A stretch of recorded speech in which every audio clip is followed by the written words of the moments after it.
All right, options traders and Cobra trading students, this is Cobra One giving you guys a recap on today, November 21st, 2019, Wednesday. So the SPY, we closed off, all right, red, down for the day, but off the worst levels. The dollar closed below the yen and the euro, currently down 0.3% in the after hours trading.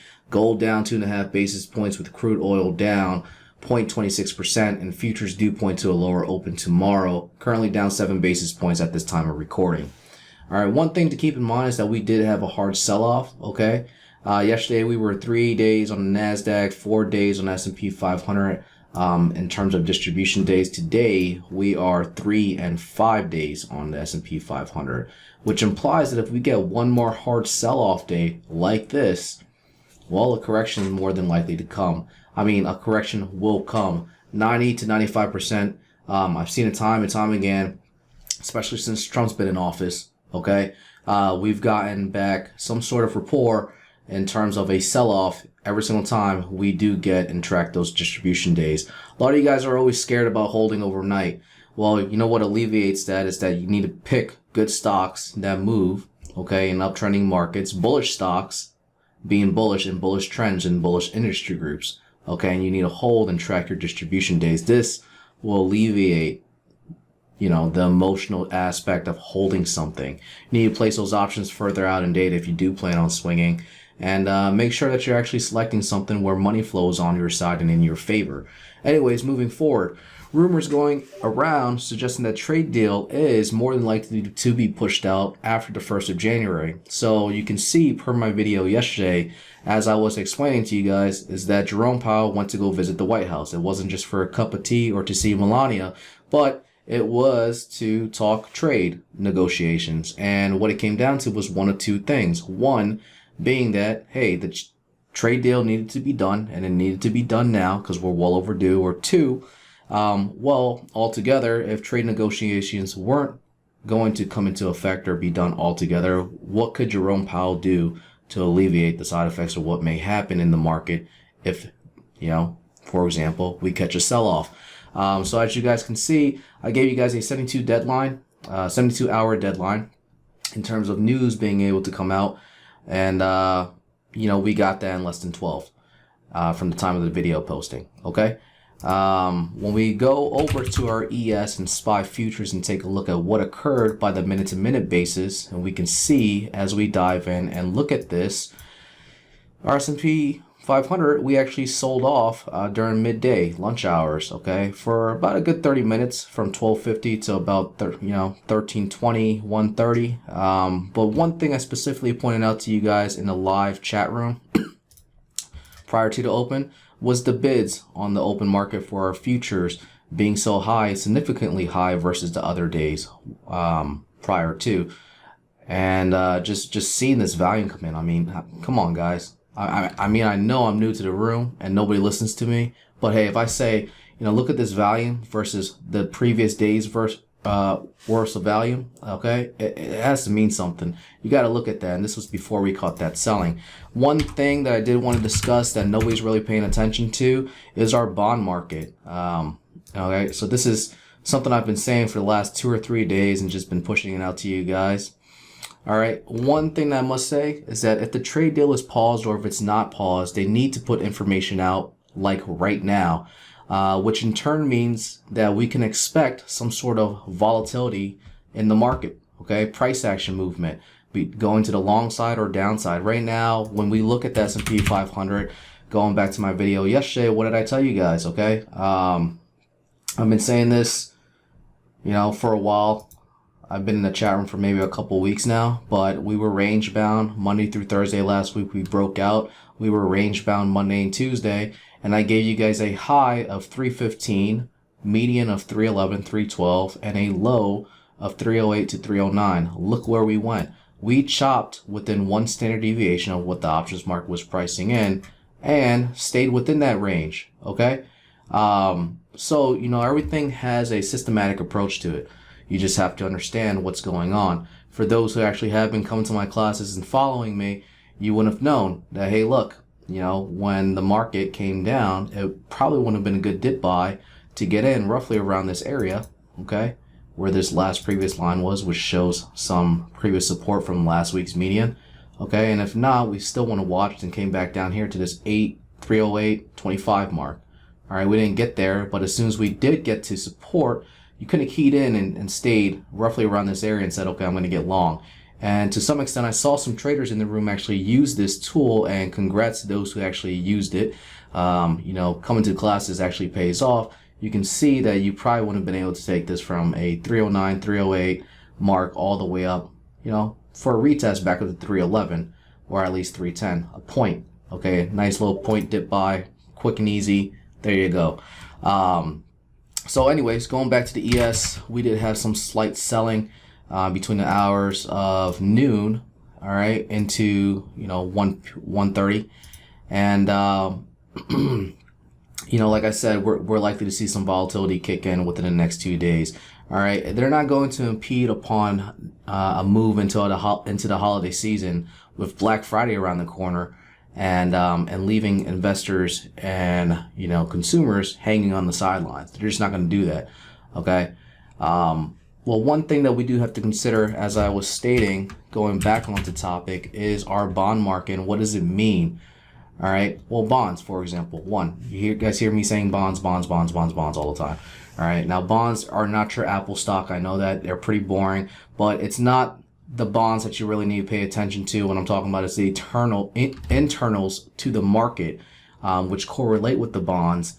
And you really got to be paying attention to what this says. Okay. Because if you're focused on the Apple stocks, knowing and understanding how to interpret this type of information will tell you whether or not you should get bullish or bearish on a trade. If you guys see bonds tick up like this, we've been on a rally for the last 8 days, okay, from last week leading up until this week, a little bit more than a week actually. All right, and this week we actually got some high bids in the futures contracts, extremely high volume. Okay, so there's a lot of volume, there's a lot of massive trades that are going on in between this area right here. All right, we're also up after hours into the futures markets. Investors are just not paying attention to this. Everything else looked good on the market today. I give you guys that, okay? But the one thing that did not look also good was our bond market and us breaking outside our regression channel lines. All right, that's one thing to also be a note. I mean, ticking up is one thing, but breaking out of your channel lines, that's another thing right there. You know, this can cause a lot of volatility in the market, and that is what you guys saw today. Furthermore, it's indicative that big capital is rotating their money, okay, into bonds. Well, why? It's implying to some extent, and they're moving, if not all, some of their money over to a measurable risk-off market environment. Or, well, you know, the other conclusion would be that they just aren't interested in buying anything right now in all-time market highs. Okay, so be mindful of what's going on with our bond market and how it reflects the market as a whole. Bonds weren't the main thing I wanted to talk to you guys about. The main thing I want to discuss with you guys tonight would be our interest rates and our 10-year interest rates specific to that, which go off of our 10-year yields, okay, relative to that. So it's great for the economy. You guys can see that we have lower interest rates, right? The Fed cut interest rates 3 times. We had a rally up to this 0.20 mark, this 2% mark, and then we came back down to this inflection point of 1.7. Now, what's this mean? It's great for the economy. We have lower interest rates, great. But for our financial sector, it sucks sorry, that was my throat right there, cough. You know, it's really bad on the financial sector, for one, okay? When interest rates are going down and the financial sector remains flat, I mean, look at this. Here's interest rates going down. Okay, we can actually do the comparison as we did in yesterday's video with S&P 500 and the VIX. We'll just do a compare to, and we'll type in XLF, okay? And we'll see what's going on here. You guys can see interest rates went down, XLF and financials continue to move higher, okay? But eventually, interest rates stopped moving lower, okay? Now we're moving lower right here. You would suspect that, hey, look, maybe the financials are going to move a little bit higher. No, they remain flat. All right. So going right here, you guys can see we have a chop index, kind of, you know, chop box going on. Chop, chop, chop box. All right. When we're looking at this thing right here, Okay, you guys can see price action just kind of hovering. All right, price action hovering side by side by side by side right here. This is all we see. Okay, so put it all together. We have TNX, we have interest rates pulling off their near-term highs, okay, from the 2% levels downward, and we have financials just staying standard. But our bonds, compare this with symbols, bonds, ZB, bam. Our bond market is beginning to curve upward, okay? So just like the SPY and VIX, you know, bonds and financials have a inversely related correlation to what's occurring in the marketplace, okay? If interest rates are not having an impact on our financials and our financials are remaining flat, but our bonds are beginning to tick upward and curve higher, what this is going to do to our financials, let me clear this, all right? Clear, bam, looking at a clean chart right here. What this will do to our financials as bonds continue to tick upward is put a, pretty much a snap on our XLF.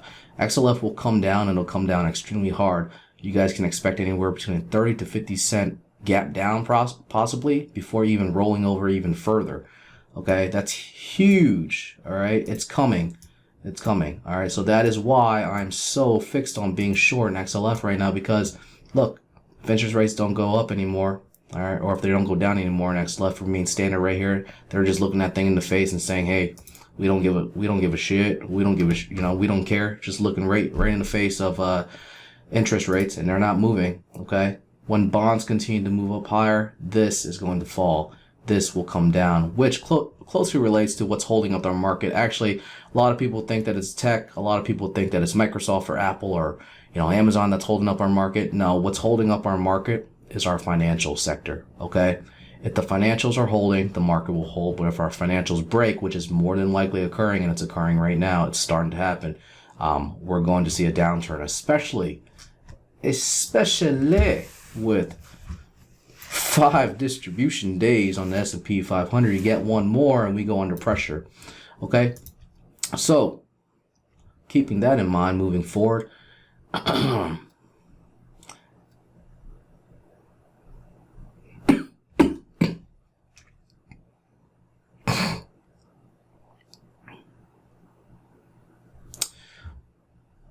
one thing I did want to talk about and dive into was the strengths of the marketplace during times of weakness. All right, so during times of weakness, I did talk about and cover the XLE sector yesterday. Well, first let me actually bring up crude oil.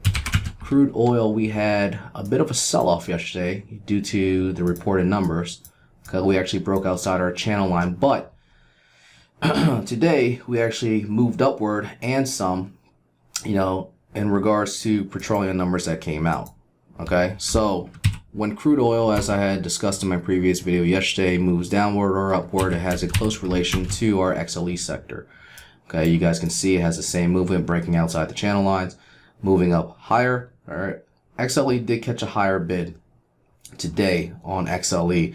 Now I initiated this position to the short side, anticipating a move lower, or starter position. However, that was prior to these numbers being released, and once these numbers were released, we ended up getting bought back up. So tomorrow, actually, XLE is still within a downtrend, and I expect it to lose the entire thing. I may scale out some size in XLE and re-add when the thing looks like it's beginning to weaken once more. However, this is a good position. This is a good trade setup. But the fundamentals and the internals that go along with it behind it, I mean, we've had over a 1% bid. Okay, so what does that mean? That means that if we're you guys have to put the pieces together right here, all right? Put the pieces together. We're at 5 distribution days right now. 5 distribution days. We've seen the bond market tick up, which means that big money, big capital is rotating their money to a risk-off market environment. We've seen the financials, which are, just looking at you're looking at the 10-year interest rates in the face and not moving up any higher. And our bonds, when we tick up, will have a sole inflection point with, that stock or XLF, the sector itself, coming back down and snapping back down hard, which will correlate with our market and have some hard selling going on in our market. Okay, so what does all this mean when you see a 1% bid above in the XLE sector, crude oil? All right, it means that sector over sector, money is rotating to more safer environments. Okay, I do have this. I can pull this up for you guys. Sectors. All right, if you guys don't have this, you guys have it now. All right, we have a risk-on environment. Okay, this is when we're extremely bullish. This is when we're, we have our XLF, XLK, XLY sectors. We have our XLI, XLU, XLE. Okay, we have our XLP, XLV, XLU. Okay, we have our bullish sectors, our mid-range sectors, and then we have our, actually I can give you guys a better outlook on this for those who are trying to copy it and watch this video. Here we are, XLF, XLK, XLY, I, B, E, P, V, U. All right, risk on, moderate risk, we're fucked. Or excuse my language, but we're not doing so well. Okay, so we have financials at the highs, we have tech at the highs, and consumer discretionaries. Okay, doing really well. But look at this, we're actually, tech and consumer discretionaries are actually beginning to pull back a little bit. All right, look at this. These industrials, home builders, energy, okay, beginning to come down a little bit. We're a little bit, when you guys are looking at these sectors, what you do need to bear in mind is where are we within these sectors? Because if you're trying to buy Amazon, when Amazon sector is going down and it's in bearish movement, all right, shame on you, because all right, you want to sail your boat in the direction where your current is flowing. I said that in yesterday's video. All right, do not buy anything when your sector is going down, because it's just going to bring you down along with it. All right, especially if it's not the number one leading in that sector. But it's just something to note. Okay, risk on, moderate risk, risk off. All right, that's where people are moving their money to or allocating to in an event that we have a downpour. And right now, looking at this, we have market breadth metrics. This is our SIBO options equity put to call ratio. You can see that we've kind of had a little bit of stalling. People are just not sure right now. They're unsure on what's occurring in our marketplace. They're not really buying. They're a little bit scared. Okay, the fear is still, it's not fully there, but people are just being a little bit more cautious and stepping on eggshells right now, and they want to take it down a notch. They're not being so aggressive as, let's say, 2 or 3 weeks ago. All right, another name to keep on watch is that when we do have a bid in the energy sector, okay, they're doing this to try to alleviate the downside move of hard selling. Okay, they're moving money from weak sectors into stronger sectors, or sectors that do really well and outperform during bad times in the market. Okay, your energy sector, your utilities, when the market's not doing so well, money movement will flow into them, simply because we're coming off more we're coming off less growth and more into value names around during bearish times, because simply they hold more value. Some people don't even dump into bonds. Some people rather dump into some of your value names, such as your Johnson & Johnson, your McDonald's stocks, your Coca-Cola during bearish times as well too, simply because they move slow, but they still accumulate and give you back dividends over a long haul, when you're stuck in bearish times for quite a while.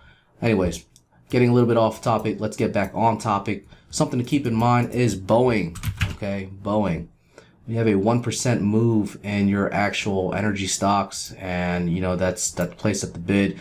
We can also see that Boeing, now why did I pick out Boeing? It's not a sector, but Boeing being the highest and heaviest weighter in the Dow, when it moves up 1% or down 1%, it quickly correlates with what's going on. Okay, we have a sell-off in accordance to what's occurring with XLF or the S&P. We start seeing more bids on the energy sectors and utilities. If we have another distribution day, okay, Boeing is going to be your first stock. Now consider this, is that Boeing has had a run up for quite a while, as of late October leading up into, pretty much a month out, we've had a nice steady run up. Now, if our market begins to turn, in which we are leaned onto the side of it more likely than not happening, sitting at these all-time highs and into resistance, you know, this will be your number one stock to actually get short in, simply because it's the heaviest weighter for the Dow with everything moving in equilibrium. It will provide some acceleration to the downside if we do have a sell-off. So something to add to your watch list. This is Cobra One. I'll see you guys tomorrow in the chat room.